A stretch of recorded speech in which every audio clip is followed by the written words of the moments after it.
Le Réseau international francophone des aînés, le RIFA, en partenariat avec l'ONG Africa Mundo, organise du 22 au 26 février le pré-sommet international des aînés d'Afrique et de ses diasporas en ligne sur la plateforme www.africamundo.com/SIAD. SIAAD. En Afrique, l'espérance de vie des populations s'est notablement allongée grâce aux progrès réalisés dans le développement des pays. Cependant, et bien que l'on assiste à un accroissement continu du nombre de personnes âgées avec une majorité de femmes, les questions liées à ce changement démographique n'ont pas encore reçu de réponse appropriée. Au cours du sommet international des aînés et de ses diasporas, 3 ateliers en ligne seront organisés afin d'identifier les pistes de solutions endogènes et adéquates en revisitant le rôle des aînés dans les sociétés africaines. Les discussions et les échanges s'articuleront autour de 3 thèmes: la santé des personnes âgées, le patrimoine immatériel et le dialogue intergénérationnel. Et le 3e atelier est consacré au salon des aînés, les besoins de base des aînés et la silver economy, autrement dit l'économie des seniors. Vous êtes tous invités à suivre les différentes communications dispensées par des experts bien au fait de nos réalités et à prendre part aux échanges d'expériences sur différentes cultures de notre continent et de ses diasporas. Le pré-sommet international des aînés africains et de ses diasporas, c'est du 22 au 26 février en ligne sur la plateforme www.africamundo.com/SIAD. SIAAD.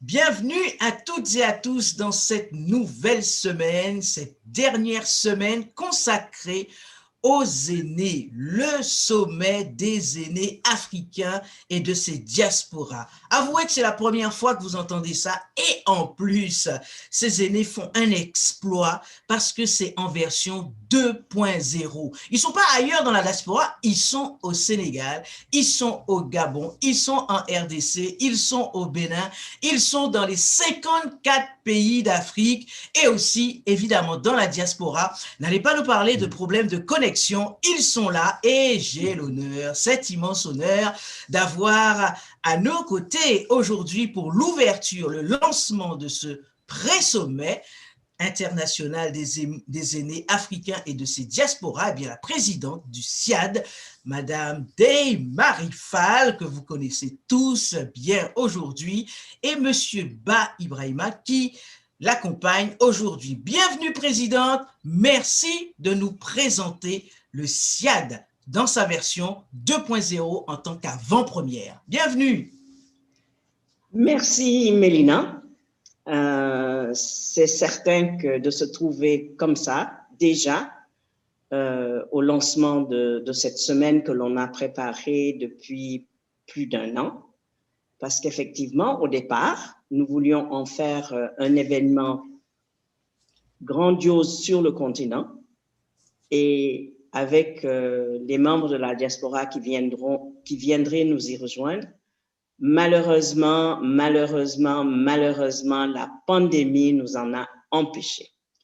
Il a donc fallu essayer de s'adapter à la situation, d'être agile, d'être novateur et de faire quelque chose qui est quand même un petit peu compliqué pour nous autres aînés, de passer à une version dématérialisée de cette rencontre. Bien entendu, il y a la plupart de nos membres, la plupart des aînés n'ont jamais participé à une réunion Zoom, certains parce que n'ayant pas eu l'occasion, d'autres simplement parce que les connexions ne marchent pas, d'autres parce que maladroits et, comme ils disent, analphabètes dans ce domaine-là. Mais je pense que l'initiative va leur montrer tout au long maintenant des prochains mois avant le SIAD 2022 que ce sont des choses qui peuvent être surmontées. qu'il est possible même de faire des formations à distance, comme on peut faire d'ailleurs des exercices physiques à distance, adaptés aux seniors. Donc, cette semaine nous permettra de voir quelles sont toutes ces possibilités qui existent et qui peuvent être très accessibles. Le tout est de vouloir y toucher, de vouloir essayer, de vouloir se dire c'est possible et de changer le fusil d'épaule, de ne pas se dire ce que disent les Français à un certain âge, je suis à la retraite, c'est-à-dire je suis en retrait de la vie et j'attends la mort, mais de le faire à l'espagnol, la jubilación, c'est-à-dire je suis à présent libre des contraintes de gagner ma vie, je peux maintenant jouir de la vie. Je suis en jubilation et je vous invite à me rejoindre. Vous avez entendu, hein? Bon, n'allez pas mal interpréter la chose là. Vous avez compris ce que la dame a dit. N'allez pas mal interpréter ce que la dame a dit. La dame a dit qu'elle est en jubilation. Attention. Bon, Dey Marifal, tu vas nous donner tout à l'heure quelques secrets de beauté parce que franchement, tu n'es pas senior là. Mais on va donner la parole. Waouh, Monsieur Ba, vous ressemblez à un roi sénégalais. Quel serait ce roi? Vous appartenez à quelle royauté? Fouta. Ah, Fouta. Fouta. Chez les Peuls. Chez les Peuls. Chez les Peuls, mais aussi j'ai du sang mandingue. Parce que d'un point de vue maternel, ma mère est mandingue et mes grands-parents viennent du Gabou. Monsieur Ba, bienvenue. Je vais vous laisser vous présenter puisque vous accompagnez Dey Marifal. Mais vous l'accompagnez dans le cadre de ce mois de l'histoire de l'Afrique et de ses diasporas, dans le cadre du sommet. Alors là, vous êtes là et vous travaillez ensemble d'arrache-pied. Et ça, c'est formidable. Je dois vraiment vous rendre hommage tous les deux et puis tous ceux qui travaillent à vos côtés parce que vraiment, entre les WhatsApp, les messages signalés, les mails et tout ça, vous êtes au taquet. Formidable. Je vous laisse vous présenter et bienvenue dans ce mois. Vous nous accueillez tous les deux. Merci beaucoup, Mélina. Et merci beaucoup aussi pour votre accompagnement. Comme je y reviendrai, vous consultez avec nous l'intergénération. C'est un plaisir. Parce que depuis qu'on a commencé à collaborer ensemble, je pense que c'est du gagnant-gagnant. Chacun partage, chacun échange, etc. Nous tirons aussi des plus-values. Donc, moi, je suis Ibrahima Ba, je suis sénégalais, je suis économiste de formation. Donc, j'ai une expérience relativement diversifiée. J'ai démarré par l'enseignement, je suis passé par le développement des PME, je suis passé dans l'aspect de gestion des personnes déplacées avec les événements douloureux entre le Sénégal et la Mauritanie. Et j'ai fait une expérience de consultant. J'ai fait une expérience universitaire dans l'administration universitaire et je suis revenu dans mes amours, les anciens amours de consultant et de formateur. Et je dis que cette collaboration, cette idée de mettre en œuvre le mois de l'Afrique en 2.0 est une innovation assez importante sur le plan et on s'est adapté au contexte qui est le contexte de la COVID. Je pense que cela aussi est un apport de la jeunesse, de l'intergénération qui nous permet de pouvoir faire cette connexion entre nous qui sommes, entre guillemets, dans l'école primaire de l'Internet et vous qui êtes dans l'enseignement supérieur de l'Internet.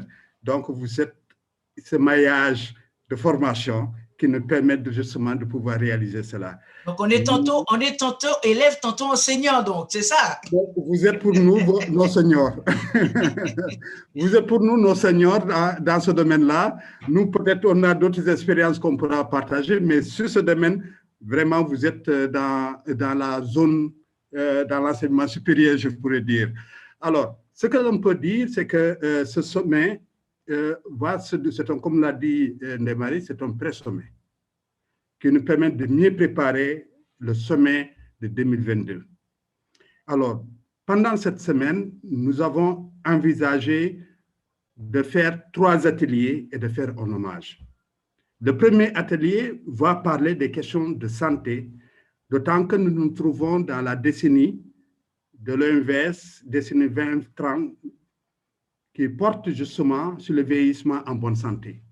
Il est important que l'on puisse partager avec nos auditeurs de cet atelier les questions portant sur les questions de santé. Et heureusement, nous allons avoir des spécialistes qui seront disponibles pour nous partager leur expérience et leur expertise, parce que nous aurons à ce niveau-là un accompagnement du personnel de l'OMS sur cette question. Ça, c'est le premier atelier. Le deuxième atelier portera sur le patrimoine immatériel et l'intergénération. Comme on dit, quand on ne sait pas où l'on va, on doit pouvoir retourner pour savoir d'où on vient. Et cela, c'est d'abord savoir son patrimoine pour mieux se connaître et pouvoir effectivement porter justement et connaître ce que l'on faisait avant et de pouvoir voir ce que l'on peut en tirer et pouvoir avancer dans les bonnes conditions. C'est aussi une obligation de devoir de mémoire que les aînés doivent assurer pour que la jeunesse puisse mieux comprendre ce que c'est effectivement le patrimoine immatériel. Troisième élément, c'est l'atelier concernant justement les besoins de base des aînés et la sylvo-économie. Il faudrait qu'on puisse voir quelles sont les contraintes des besoins en ce qui concerne les besoins des personnes de troisième âge, qu'on puisse les analyser et voir qu'est-ce qu'on peut prévoir comme élément de prise en charge justement de ces préoccupations pour que des éléments de réflexion puissent nous aider à nous projeter dans le futur en prenant en compte ces éléments. C'est vrai, nous sommes des personnes, comme dirait l'autre, de certain âge, mais nous avons l'obligation de ne pas nous enfermer, justement être en retraite complète de la vie. Donc, nous devons nous activer et contribuer à l'économie nationale, à l'économie. Et cela, c'est une interpellation pour la sylvo-économie, pour laquelle nous aurons effectivement des expériences assez intéressantes qui seront partagées pour nous permettre de mieux connaître cela et de voir et d'inciter aussi les autres à participer justement à cette sylvo-économie.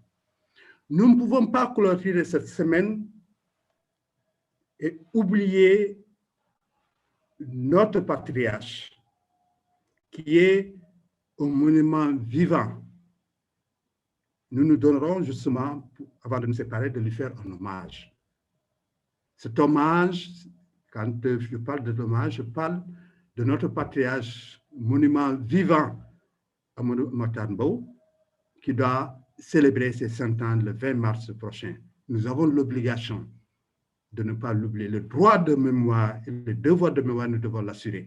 Et c'est pour ces raisons, la semaine sera clôturée par un hommage qu'on doit lui rendre pour que l'humanité, les jeunes puissent savoir qui était cet homme qui a contribué beaucoup dans la vie du Sénégal au niveau international. Voilà les éléments pour lesquels cette semaine est importante. Mais ce l'on peut dire, c'est justement pour mieux préparer 2022. Parce que nous voulons que le grand rendez-vous soit respecté. Le grand rendez-vous, c'est février 2022 au Sénégal. Merci. Qu'est-ce qu'il a de la niaque, monsieur Ibrahim Baba. Merci beaucoup. Président, il a décliné le programme, mais j'aimerais qu'on fasse aussi ce retour en arrière. D'où vous est venue cette idée? C'est vrai qu'on travaille beaucoup ensemble, mais quand même, c'est un sacré défi, c'est un sacré challenge. Et en plus, accepter de faire cela en 2.0. Vous relevez tous les défis. C'est en ce sens que vous êtes extraordinaires tous ensemble. Tu m'as beaucoup encouragé, beaucoup soutenu.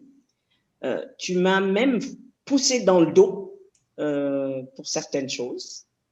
Et je dois dire que le résultat est appréciable. Et je pense que même des personnes à qui j'envoie maintenant notre pré-programme me disent, mais c'est incroyable, avec quelle est l'équipe? Alors je dis, équipe est très, très, très, très réduite. C'est peut-être pour ça que ça marche. Et il y a l'adage qui dit, si tu veux aller vite, tu vas seul. Mais si tu veux aller avec plus de rondeur, vous vous accompagnez. Alors, on a essayé de faire les deux. Il y a du vite, et ça, c'est la jeunesse. Et puis, il y a ceux qui traînent un petit peu, il y a les rappels, etc., etc., et l'adaptation. Et ça, c'est nous les vieux. Et ça marche. Ça marche. Et je suis vraiment, vraiment contente. Vous n'êtes pas les vieux. Vous êtes les personnes du grand âge. Les personnes du grand âge. Et je suis vraiment contente que l'on ait pu relever ce défi parce que, comme tu le dis, Mélina, au départ, c'était un défi. Mais tout au long de l'année, nous avons posé des gestes, des balises. Nous avons commencé par célébrer la Journée internationale de l'Afrique, le 25 mai. Ensuite, avec l'assassinat de George Floyd, nous avons fait quelque chose concernant le racisme. Le même jour en plus, un homme, hein? Le même jour. C'est-à-dire que pendant pendant que nous étions en train de célébrer le 25 mai, George Floyd était en train de mourir sous le genou de ce blanc. Ça nous a amené à faire quelque chose le 18 juin comme suivi de cet acte concernant le racisme. Le 23... Donc, dans la deuxième partie de ce rendez-vous avec des panélistes, des communicants, des personnalités afro-américaines, et on va laisser donc Day Marifal mener les discussions pour... Thank you, Melina. Good morning, everybody. And thank you all for having accepted to join us on this first meeting, encounter, to discuss not only about what happened in Minneapolis and this horrible death of George Floyd, but at the same time, reflect on how we can make a difference. I'm not going to speak about the problem because so many people have spoken of what the problem is and been eloquent about it in many ways. I'm going to suggest that, you know, what I would like to see out of this meeting is we start to talk about what we're going to do about the problem. About a syllabus or a curriculum for dismantling white supremacy as a part of a mainline platform curriculum for all students, right? In the same way, I grew up in the 80s. And, you know, we learned very early on that if you saw someone selling drugs or taking drugs, that it was a part of your explicit responsibility and role to kind of call that kind of problematic behavior out. I don't know if you guys remember, you know, Reagan and Nancy Reagan's war against drugs. We need a war against white supremacy. We need Le 23 août, nous avons fait quelque chose sur la commémoration des abolitions de l'esclavage parce que Haïti avait proposé cette date, puisque c'est dans cette nuit-là que Haïti s'est révolté et a gagné son indépendance. Voyons un extrait parce que c'est très bien aussi parce que du coup, il y avait donc l'ancienne secrétaire générale de l'OIF qui a accepté de participer à cette rencontre aussi et puis son témoignage était fort intéressant. Voyons un extrait et revenons juste après. D'accord. Les années 60 sont aussi celles des réclamations pour une pleine reconnaissance des droits civiques des Noirs aux États-Unis. Le 25 mars 1965, Martin Luther King Jr. avec des milliers de militantes et de militants, entre à Montgomery, après des jours de marche, et interpelle ainsi le gouverneur de l'Alabama. Nous n'arrivons pas seulement après 5 jours et 80 kilomètres de marche. Nous arrivons après des siècles de souffrance et de misère. Nous arrivons devant vous, monsieur le gouverneur de l'Alabama, pour vous déclarer que nous exigeons maintenant notre liberté. Nous exigeons le droit de vote. Nous exigeons l'égale protection de la loi et la fin des violences de la police. Nous sommes de la génération qui a milité pour la fin de l'apartheid en Afrique du Sud. Ce régime infâme et de terreur où le racisme était érigé en système. Et nous avons été témoins avec tant d'émotion, je m'en souviens encore, de la libération suivie de l'élection du regretté Nelson Mandela, notre cher Madiba.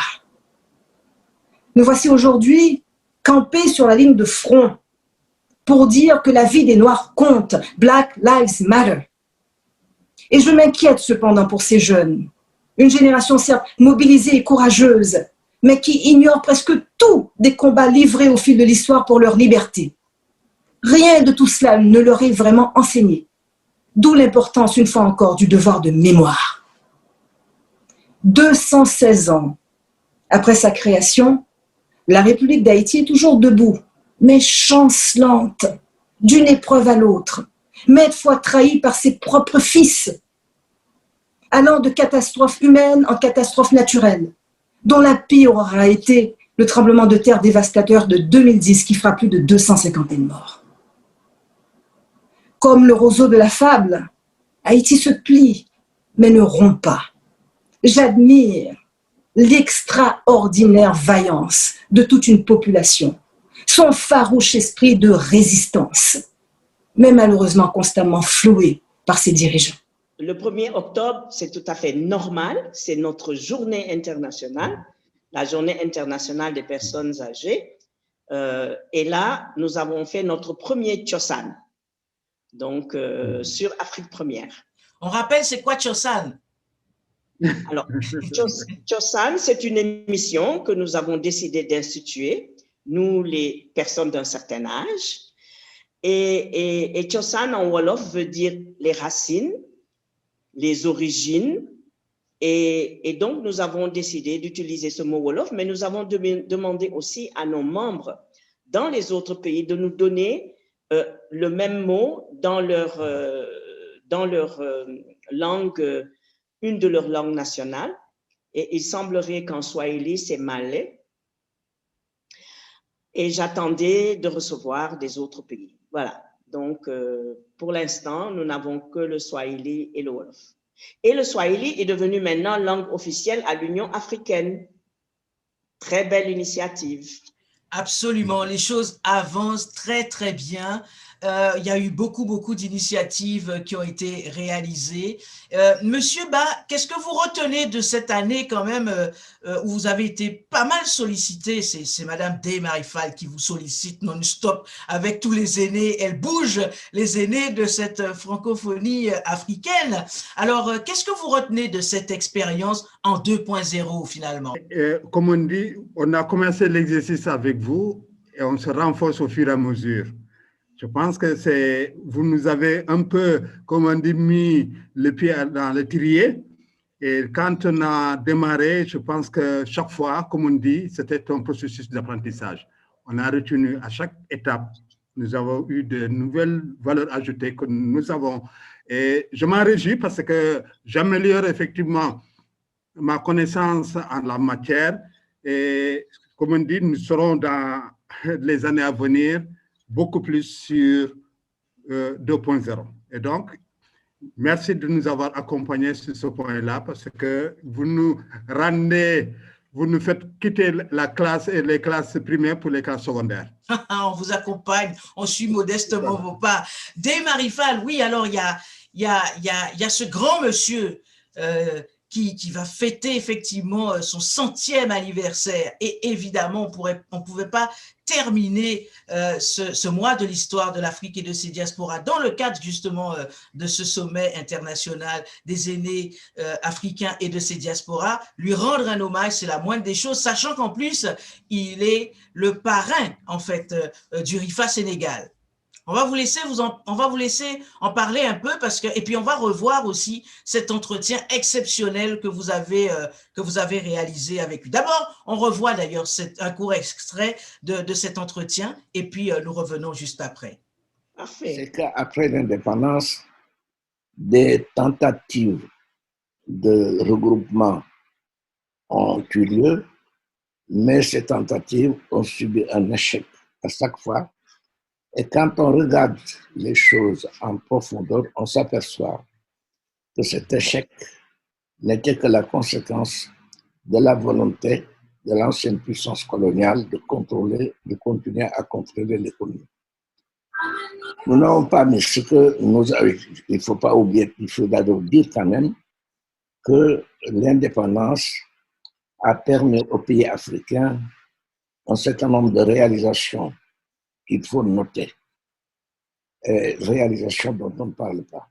D'abord, grâce à l'indépendance et grâce à la réunion qui a eu lieu en 1943 et qui a abouti en 1963, le 25 mai, qui a abouti à la création de l'OUA, l'Afrique a pu réaliser son indépendance totale.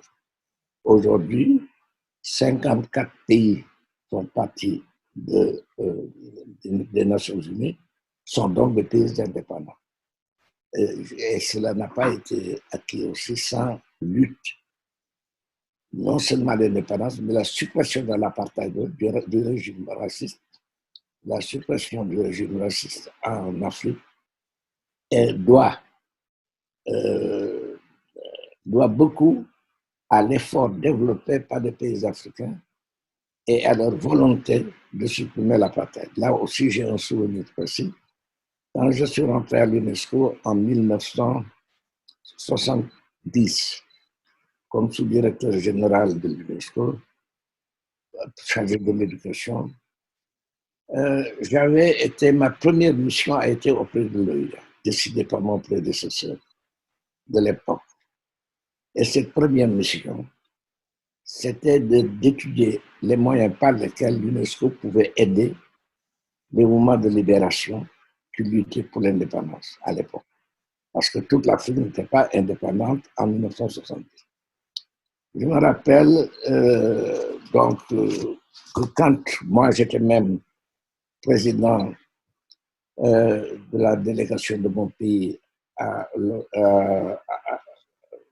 l'UNESCO, au conférence générale de l'UNESCO, nous étions battus d'une part contre l'apartheid, d'autre part pour la libération des pays africains qui n'étaient pas encore indépendants.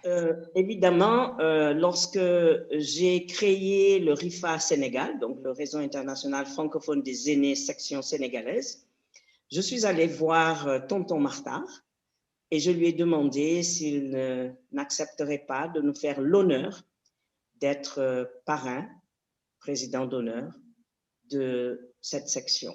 Et évidemment, vu que c'est un homme généreux, toujours disponible, il a dit avec plaisir.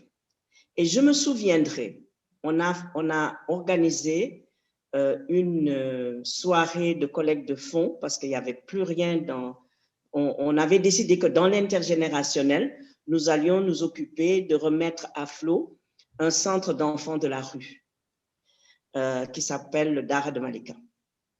Et je suis allée donc le voir en lui disant « Tonton, nous allons ouvrir officiellement cette soirée de gala et j'aurais voulu que tu puisses être là, que tu nous honores de ta présence. » Il devait prendre l'avion.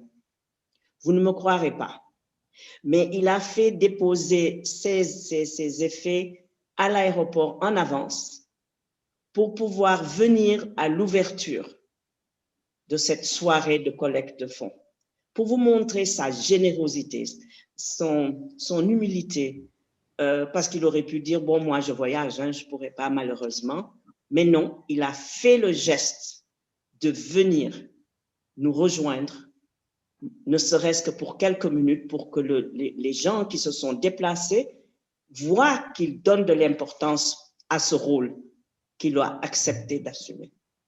Et c'est ça, Amadou Mahtar Mbow.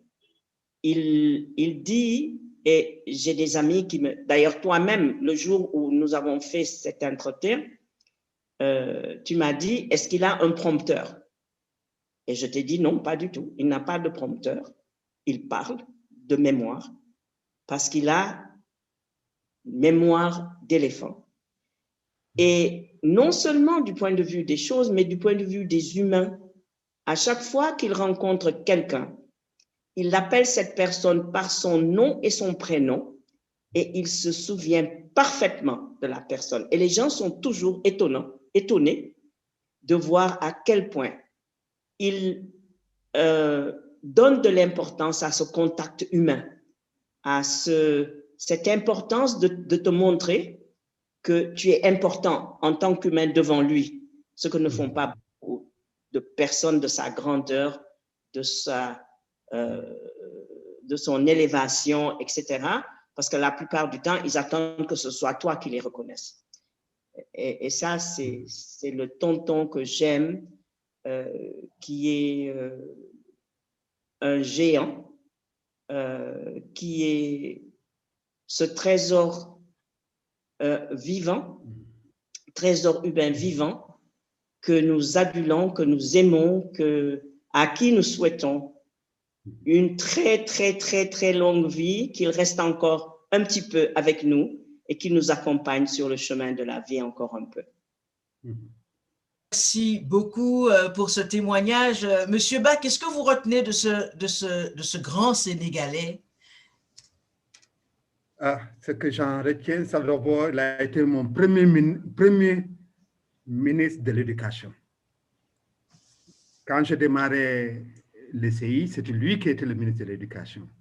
Et j'ai retenu des images positives. J'étais un jeune enfant, mais j'ai vu que l'éducation était bien prise en compte.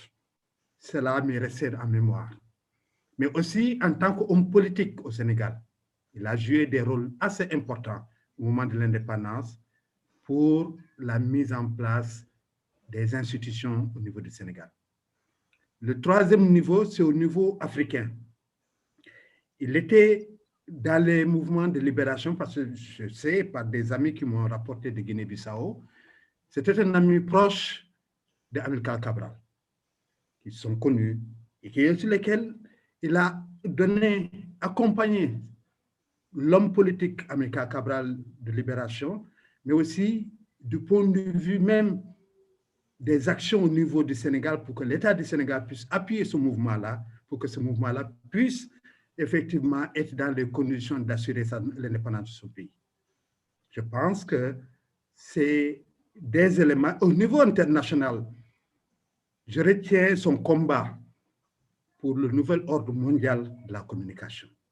C'était important. Il avait, comme on dit, des idées prémonitoires, parce que quand il parlait de cette idée, le nouvel ordre mondial de la communication, on ne pensait pas le développement, justement, des communications à ce niveau.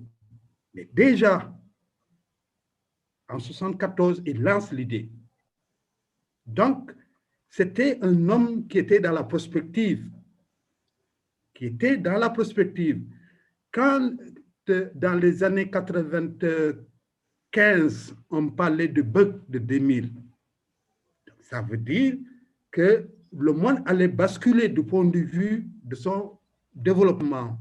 Et quand on parlait en 95 de la globalisation, ça veut dire que lui, il était déjà, par rapport aux gens qui l'attiraient, beaucoup plus en avance du point de vue de la question de la communication. Voilà l'homme que j'ai eu à connaître. Je n'ai pas encore eu le privilège de lui serrer la main, mais je sais que c'est un grand homme. Il a apporté aussi bien pour le Sénégal, pour l'Afrique et que pour le monde. Effectivement, c'est un très grand homme, dans tous les sens du mot. Tout à fait. Tu as regardé certains éléments. Moi, je vais même aller ajouter de l'eau à ton moulin. Ce n'est pas seulement un Sénégalais, ce n'est pas seulement un Africain, ce n'est pas il n'a pas de limite, il n'a pas de frontières, que ce soit dans sa pensée, que ce soit dans ses actes. Il est l'homme de consensus. En fait, je pense que c'est Amadou Mahtar Mbow qui a introduit le consensus dans le système international.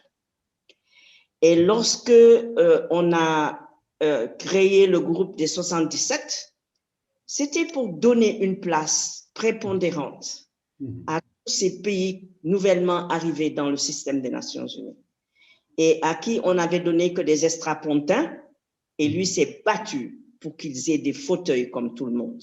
Et je pense que ça, ce sont des combats qui ne sont pas juste des combats sur le plan national, ni sur le plan régional, mais sur le plan mondial. Et comme je dis, c'est un géant immense pour nous, Sénégal, pour l'Afrique et pour le monde. Merci beaucoup pour cet hommage rendu à cet illustre personnage.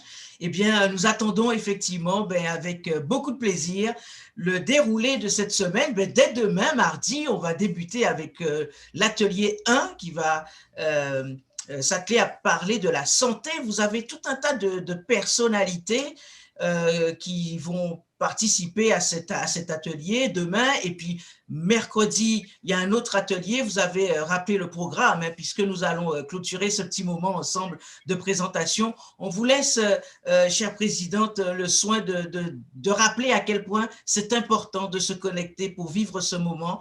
Et c'est important de le souligner que c'est une première à plusieurs titres, parce que ce qui revient aussi dans le cadre de ce mois de l'histoire de l'Afrique et de ses diasporas, dans le cadre aussi de ce sommet, c'est que chacun se retrouve. On n'a pas pris ni d'un côté les Africains pour faire valoir, ni ceux de la diaspora d'un côté. C'est vraiment ensemble que ça s'est passé. C'est important de le souligner. C'est très important de savoir que c'est ensemble. On n'a pas la diaspora d'un côté et le continent de l'autre. On fait ensemble. Et je dois ici souligner que j'ai été invitée par la radio sénégalaise samedi pour leur présenter en Wolof le mois de l'histoire de l'Afrique et ce sommet. En fait, il y a eu le samedi, 2 semaines avant, on avait parlé du mois, et samedi dernier, nous avons parlé du SIAD.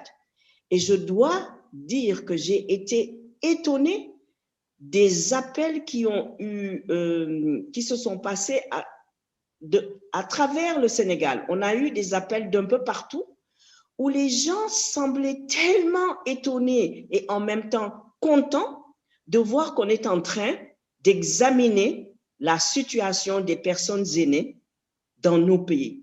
Et il y en a un qui a dit, oui, il y a des gens qui ont la retraite, ou par le gouvernement, ou à travers l'IPRES, mais nous, les pêcheurs, nous, les bergers, nous, les cultivateurs, que ferez-vous pour nous?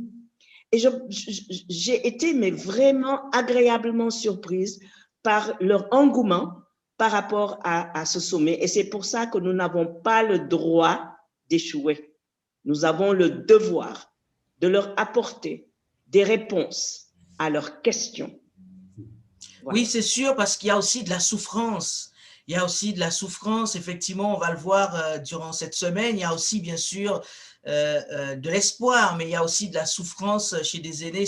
Et c'est bien de pouvoir en parler. C'est bien de pouvoir, effectivement, c'est-à-dire que dans chaque situation, il y a des bons et des mauvais côtés. Mais le bon côté de cette affaire, finalement, c'est qu'on permet à tout un chacun de s'imprégner de sujets sur lesquels jamais ils avaient eu ne serait-ce qu'une idée ou une pensée. Donc, parler des aînés. Et ce qui est intéressant, c'est que c'est vous qui êtes à l'œuvre dans le cadre de ce sommet international des aînés africains et de ces diasporas. Ce n'est pas une boîte de communication qui est arrivée avec une valise toute prête pour pouvoir vous dire, bon, ben voilà, on va faire ça. Mais vous êtes à l'œuvre, vous savez ce que vous voulez et on vous accompagne dans cet esprit et dans cette dynamique intergénérationnelle. Félicitations et bon sommet international des aînés africains et de ces diasporas. Pour moi, ce n'est même pas une avant-première, c'est le sommet. On y va. Et bravo encore pour tout cela. Le programme, vous voyez à la fois sur la plateforme, vous allez voir effectivement la communication et puis soyez au rendez-vous parce que nos aînés ont besoin de ça. C'est au bout de l'ancienne corde que l'on tisse la nouvelle. On a besoin de vous et commencez à partager ces informations-là. Il s'agit effectivement de nos aînés. Nous avons aussi un devoir de les accompagner parce qu'ils nous ont tant fait pour nous. Merci beaucoup, Madame D. Marifal, chère présidente. Merci beaucoup. Lina, chère présidente et chère coordonnatrice. Merci beaucoup, Monsieur Ba.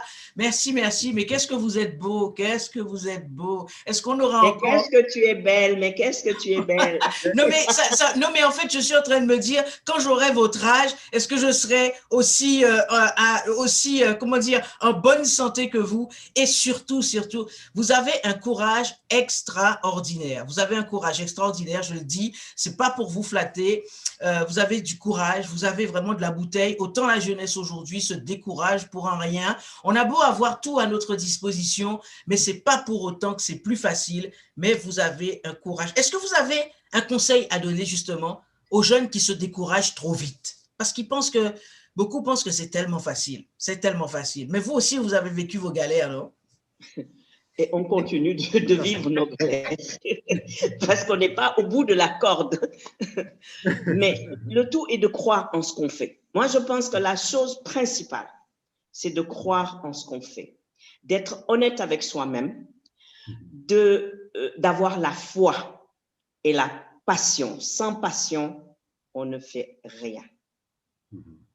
Voilà, moi, c'est ça. C'est la foi, juste y rajouter, c'est la passion, l'engagement et la ténacité. Parce que rien n'est facile. Donc, il faut beaucoup de persévérance pour pouvoir justement surmonter les difficultés. Bon, vous avez entendu la jeunesse, hein? La jeunesse a entendu. Bon, la jeunesse a entendu. Merci beaucoup. Merci à tous les deux. Et bon sommet aux aînés africains et ceux qui sont dans la diaspora. Merci beaucoup. Et on vous attend nombreuses et nombreux et de manière suivie, s'il vous plaît. Merci.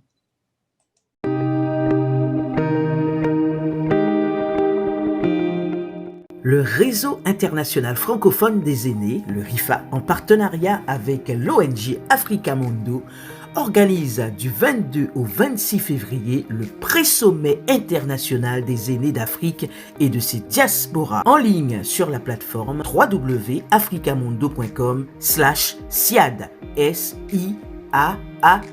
En Afrique, l'espérance de vie des populations s'est notablement allongée grâce aux progrès réalisés dans le développement des pays. Cependant, et bien que l'on assiste à un accroissement continu du nombre de personnes âgées avec une majorité de femmes, les questions liées à ce changement démographique n'ont pas encore reçu de réponse appropriée. Au cours du sommet international des aînés et de ses diasporas, 3 ateliers en ligne seront organisés afin d'identifier les pistes de solutions endogènes et adéquates en revisitant le rôle des aînés dans les sociétés africaines. Les discussions et les échanges s'articuleront autour de 3 thèmes: la santé des personnes âgées, le patrimoine immatériel et le dialogue intergénérationnel. Et le 3e atelier est consacré au salon des aînés, les besoins de base des aînés et la silver economy, autrement dit l'économie des seniors. Vous êtes tous invités à suivre les différentes communications dispensées par des experts bien au fait de nos réalités et à prendre part aux échanges d'expériences sur différentes cultures de notre continent et de ses diasporas. Le pré-sommet international des aînés africains et de ses diasporas, c'est du 22 au 26 février en ligne sur la plateforme www.africamundo.com/SIAD. SIAAD.